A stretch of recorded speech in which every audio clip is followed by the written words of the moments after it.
জানেন কি ৫১ সতীপীঠ কিভাবে তৈরি হয়েছিল?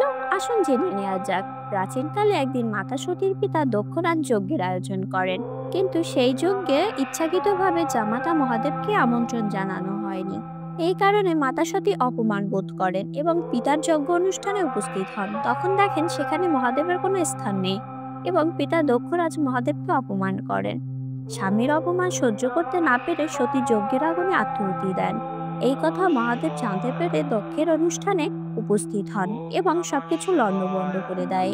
সতীর শোকে উন্মাদ হয়ে মহাদেব সতীর দেহ কাঁধে নিয়ে সমস্ত ব্রহ্মাণ্ড ঘুরতে থাকেন।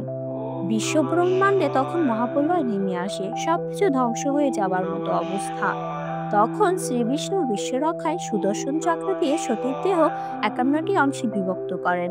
যেখানে যেখানে সতীর ৫১টি দেহের অংশ পড়ে সেখানেই তৈরি হয় ৫১ সতীপীঠ। হর হর মহাদেব।